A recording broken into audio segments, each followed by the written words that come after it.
you can sing about God and it cannot be cheesy.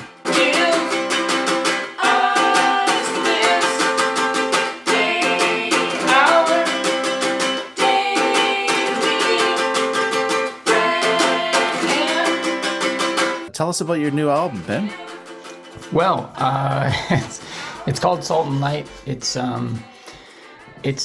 mainly Bible verses set to music, not exclusively, but mainly. And it's a sort of a continuation. I had done a previous album had been based on the Beatitudes, which is sort of the beginning of Jesus' famous Sermon on the Mount in Matthew chapter 5 in the Bible. And following that is sort of the rest of the sermon, the rest of stuff that Jesus is saying.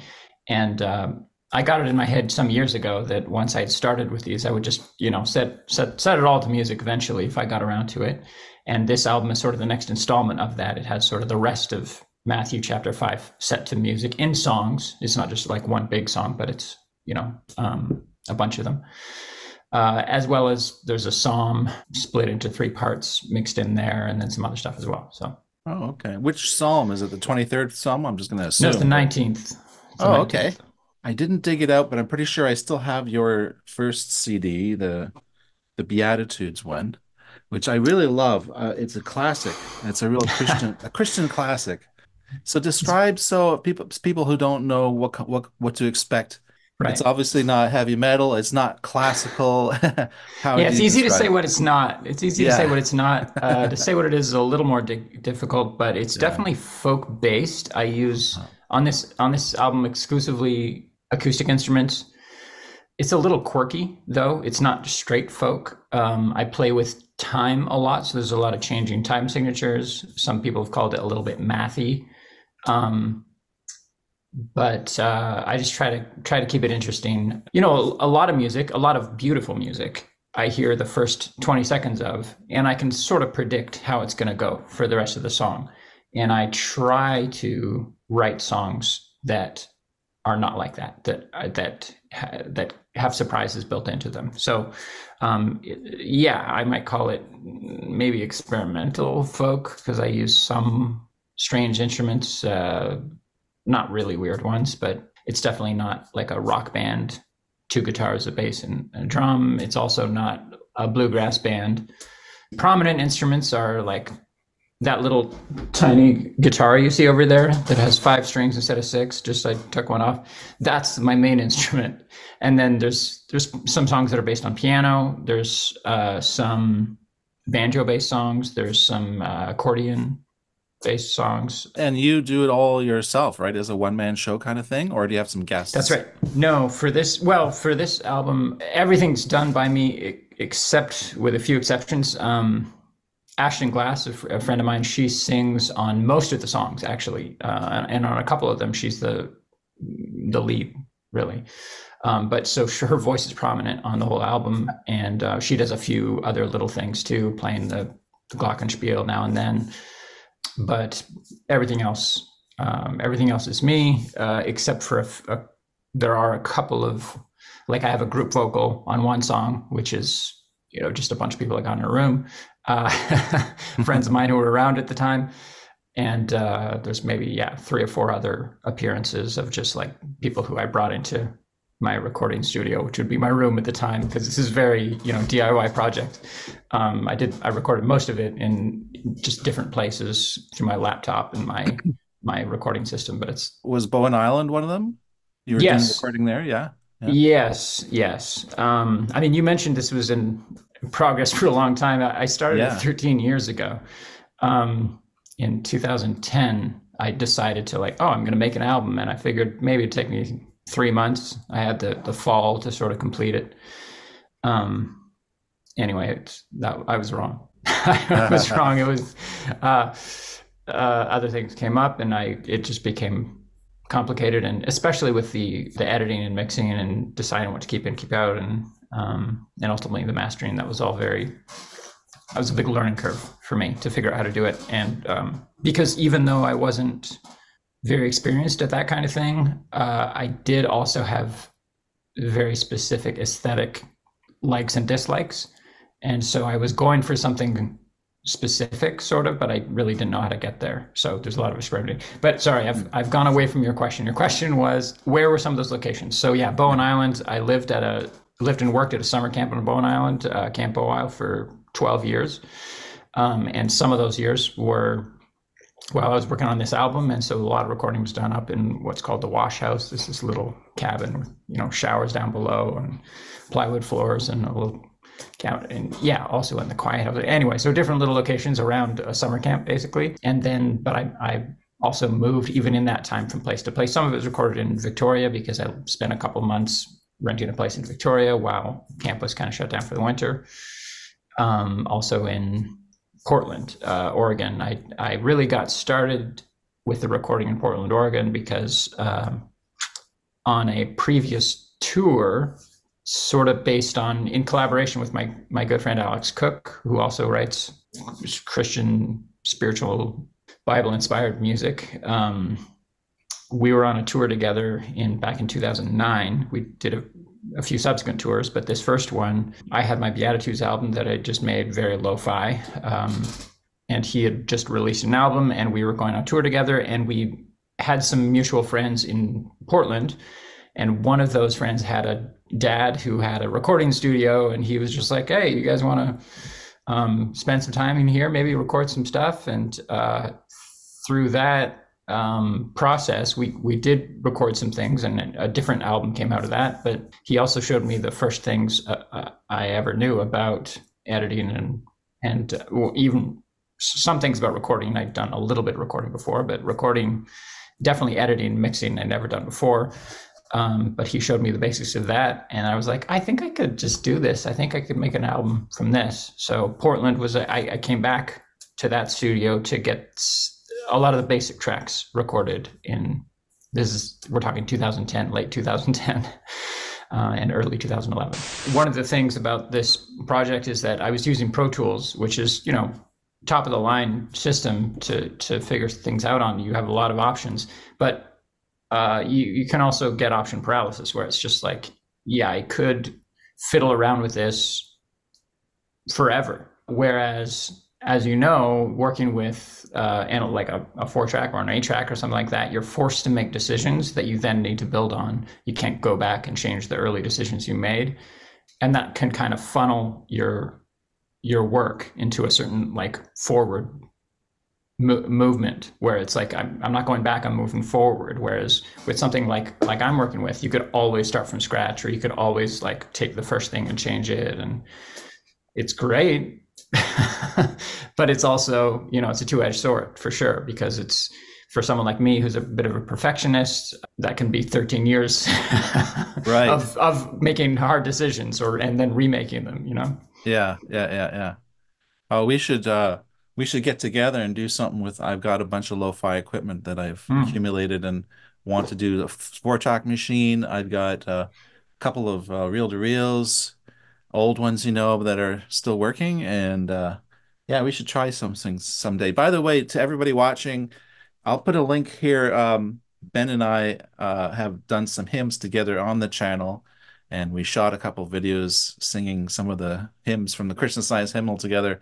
One of them was a big hit, kind of, because it had the kids behind us. Our God shall wipe all tears away, for joy cometh in the morning. Sorrow and sighing flee away, for joy cometh in the morning. Let's talk a little about sort of your motivation. What is it that inspired you to make these CDs?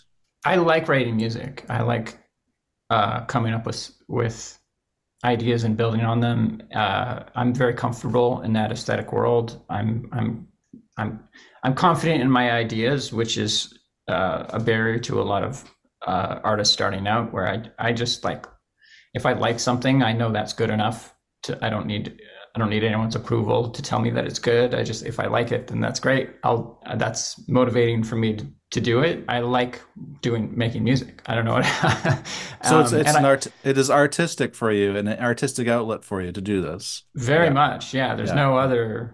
definitely no other purpose. I mean, I found I have the capacity to make music that I like listening to. and that I'm glad exists in the world. And that's it's almost as if like even if no one else ever heard it, it would be worth it to me to make it because I like hearing it. I mean, I like the discovery of like, oh, I made something that didn't exist before, and it sounds exactly the way I wanted it to sound. It sounds great, or even surprises me as to how it sounds and how good it is. But it's just something I find beautiful and interesting. And so pursuing that is just well, there's a natural motivation to that for me. Unfortunately, it has not been enough motivation to overcome things like procrastination and distraction and fear, intimidation of like, oh, this is too hard, or I don't know exactly how to do it, and that usually comes in at the later stages, as I was saying, with when I've got it in front of me on tracks on a computer and I'm messing around with them and it doesn't sound quite right and I don't know how to change it to get it to sound quite right. But the initial part of like writing songs, trying out different instruments, is just fun. It's just like coming up with ideas and finding things that'll blend. And I was doing that before I had the idea to make any albums. And then it was only when I had some kind of cohesive ones that went together as songs that I was like, oh yeah, I could just make an album of this maybe. And then, as I was saying, Jeff Becker, the guy in Portland, showed me how to do some of that with Pro Tools, and I was like, oh, great, I'm on my way. I think I could make an album myself. Let's find out. Let's see. So it was an experiment. I grew up in the Christian Science Church, so I was interested in the hymns, and I've done some recordings of hymns and stuff like that. I've never had that inspiration though to have almost like a concept album, which is kind of cool because of course, I have another YouTube channel about prog rock, which is kind of ironic in a way. But your album, the way you describe it, it is kind of progressive or conceptual. Like Pink Floyd, Dark Side of the Moon or something. It's the whole album is sort of like if you're just listening to one song, it might be just one beatitude or one verse of a Bible thing. But actually, there's a whole album, so there's a whole big concept behind everything. So. Uh, For sure. I mean, I grew up listening to albums, and I know they still exist, and people do still listen to complete albums. If Taylor Swift's new album comes out, a fan is definitely going to listen to the whole thing. But a lot of music consumption nowadays is just based on singles. Basically, it's just like single tracks. You just weed out the ones that you don't like and keep the ones you do, or you're not even keeping anything. You're just playing on Spotify and you'll listen to a band one time and then maybe never again. So music consumption has changed a ton. But you and I both grew up in a time and started listening to music when we had physical things that we would look at and pore over. And that's what I grew up on. And that was my love of listening to music, obviously influenced my excitement about like what it would be cool to make. And it would be cool to make something that was a thing, that was a cohesive album, that had cover art, that had liner notes, that had something, ideally it would be something, I mean, because we're not in that same, consumption landscape anymore where people go to CD stores or tape stores or whatever and buy physical music very much. I haven't even arranged to have anything done physically with my new album, Salt and Light. But yeah, the idea was always to make an album. While I was writing the songs that ended up on this album, I also wrote a bunch of other ones, which didn't end up on it because they didn't seem to fit with my idea for this one, which is again based on this particular portion of this particular set of verses in the Bible. Some of the things did seem to fit, so I wrapped them around it and put them in. But yeah, the idea was always definitely to have an album. That means something very specific to me, where it's like, yeah, this is a work of art that you can spend time with. You can listen to the whole thing beginning to end and enjoy and get stuff out of on every new listen. Yeah. So that was the idea. Blessed are they which do hunger and thirst after righteousness, for they shall be filled. Blessed are they which do hunger and thirst after righteousness, for they shall be filled. I haven't heard your new album yet. I know it's on Bandcamp. You sent the link, but I've just not had the time. But I'm anxiously looking forward to really diving in and enjoying that. Now, I've only ever known you to make or perform Christian music. Is that the sole thing that you've written? I mean, I am Christian and I love God, and it's natural somewhat natural for me to sing about stuff that I am interested in and care about. I didn't grow up listening to Christian music per se. There were a few artists who did, maybe they did some hymns or they did some, but I really was not. I mean, there is like, if I refer to like the Christian music scene, that means something to a lot of people, but it wouldn't have meant anything to me as a kid. I didn't even know there was one, and I didn't listen to any of that stuff. And when I did first hear some of that stuff that would play on like Christian radio back in the day, that it wouldn't appeal to me, just because of the particular stylistic things. And anyway, something about it just is foreign and not my thing. I grew up listening to almost exclusively secular music. And it's not like I was ever like, oh, I'm going to make Christian music specifically. It was just like, I want to make music. And there was definitely, I will say this though, that this was definitely a kind of a turning point in my experience, and in my kind of enabled me to write this kind of music, very overtly Christian or Bible based. A friend in university back in, I don't know, early 2000s introduced me to a few artists who were both singing overtly Christian lyrics, and the music was artistic and interesting to me and very much up my alley, and very much like, yeah, giving me new ideas. Like I said before, it's not the kind of music where I'd listen to the first 20 seconds and I would know the rest of the song. It would be like, I want to find out what happens next, because I'm interested, and it's full of surprises, quirky and interesting and unpredictable, and all those good things. And it was actually more so those things than any secular music I was listening to at the time. It was actually the most interesting music I had ever heard, for me personally. Like, you know, it wouldn't, I'm sure a lot of people would like listen to this particular music and be like, this is not interesting, it's terrible, or whatever they would think, you know, just because so much about music is just personal preference. But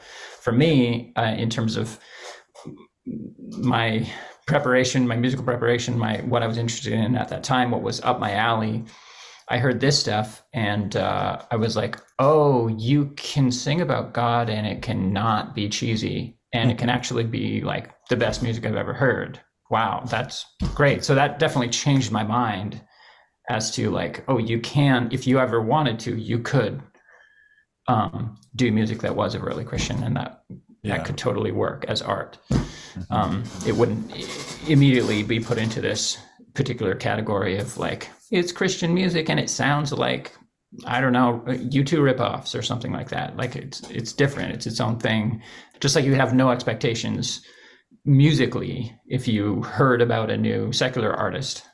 You like the fact that they're not overtly Christian doesn't tell you what kind of music it's going to be. Like it's not going to be heavy metal because it's not Christian or something like that. Anyway, similarly, the fact that the lyrics are about God shouldn't tell us what it's going to sound like. I don't think. And once that prejudice was kind of blown away, then that kind of opened me up to do stuff like I'm doing now. This will help explain a lot. I don't even write much, hardly any lyrics. I've written some songs over the years, many that are not great, some that are, I think, fairly good, but still not the best songs I've ever heard or anything like that. I'm not a lyricist. But what I am good at, and what I found I could do well and really thrive in doing, is setting lyrics to music, existing lyrics, poetry. They could be Bible verses, something I take that's just lyrics, words, and I then find an interesting way to present that musically. That is something that turns me on. That's like, ooh, I can work with it and make songs that I really like anyway, and other people might. The thing that kind of got me more confident in songwriting, when I started writing songs where I'd listen back to them and be like, that's actually a good song. Like, that's not, I'm not just like working towards something that might be good someday. Like, that's a good song, period. Like someone else could have written it and I would want to listen to it. Was when I was back in university, early 2000s, I found a chapbook of a guy who came to be my friend and turned out to be in my program, but at the time I didn't know him at all. He was just another student who had written some poetry. But this poetry, just like the music I was mentioning, it was just like right up my alley, where I was just like, it was just interesting and fun, and he was playing with words in a way that was like immediately told me like that's how I want to play with music. Like that's the kind of music I want to write, is stuff that does, I don't know, that's playful in this kind of particular way that he's doing with words and meaning on a page. I set some of his poetry to music, maybe 6 or 7 songs, and those songs were the best songs maybe I've ever written, but definitely up to that time, the best songs I've ever written. And that's when I realized like, oh, this is what I'm good at. I'm not good at starting from scratch and just like, I'm going to make a song, because I don't know. It's just, like I said, I'm not a lyricist. I'm not a poet. And that would be too much of a learning curve to try to get good at. But if I can take something that I already love or am already interested in and like, then I can just go with that and just do the fun musical aesthetic part of it and present it in a way that's, again, interesting and beautiful. So that's what I do, much more so than it being Christian music or non-Christian music. It's really just I set lyrics to music, and the lyrics are whatever happens to be interesting me at the time. The new CD is not based on, well, it is based on the Beatitudes, but it's just the section after the first 8 Beatitudes. Is that what it is? Yeah. So the Beatitudes are the beginning of what's famously called Jesus' Sermon on the Mount.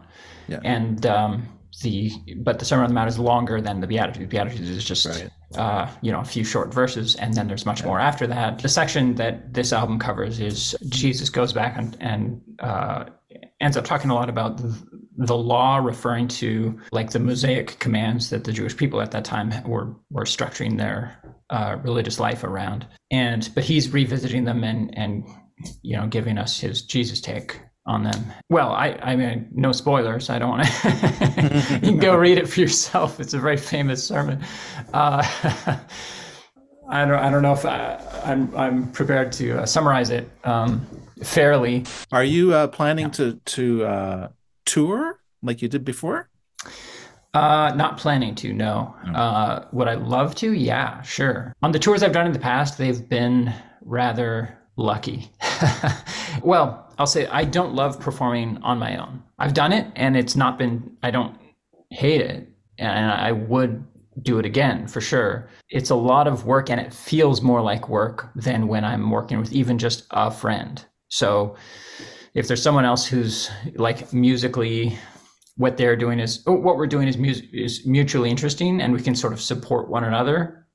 So like when I was touring with Alex, I would play bass or guitar or sing harmony vocals or both on a lot of his stuff, and then he would also support me while I was doing stuff. And the same with my friend Ashton. She's working with me too, and that's been super fun.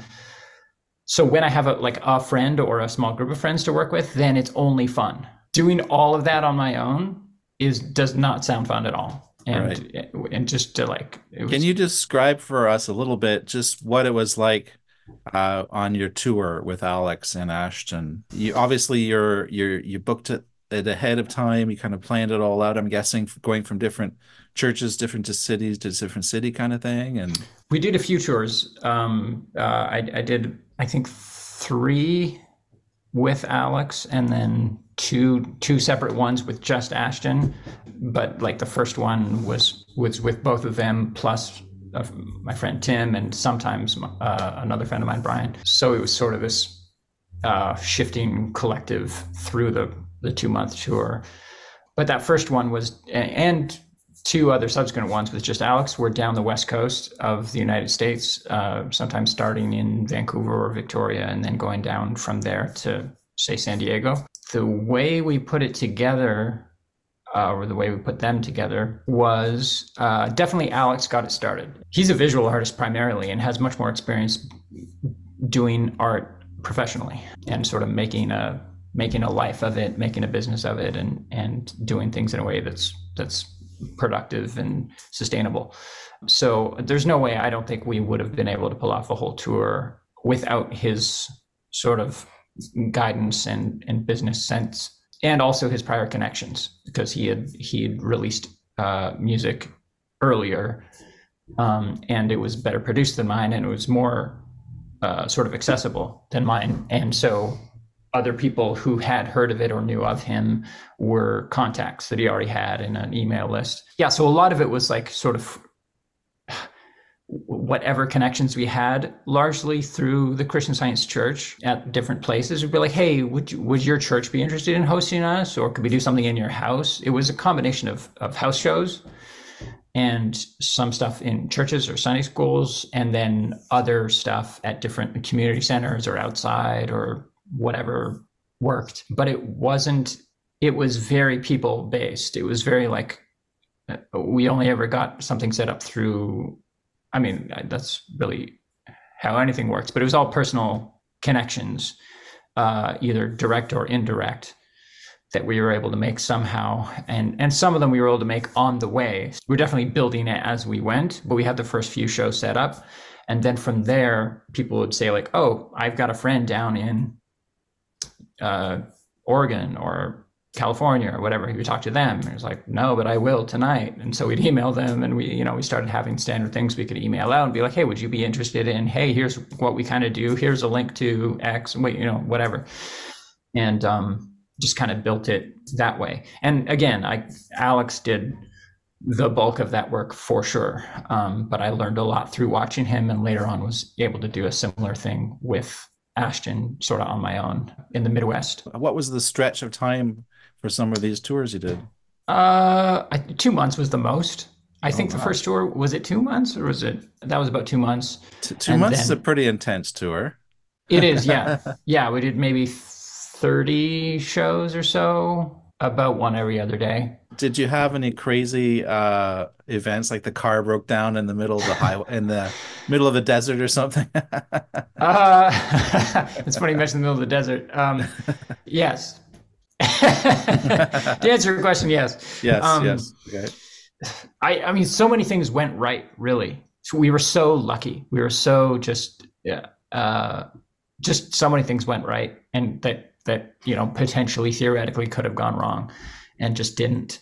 We found friends who lent us, sometimes not even that, they weren't even that close friends previously. They lent us cars to travel in and to just like live in and bring all our gear in, and just like they had this extra car they weren't using very much. And like, yeah, you could borrow it for a month and just use it.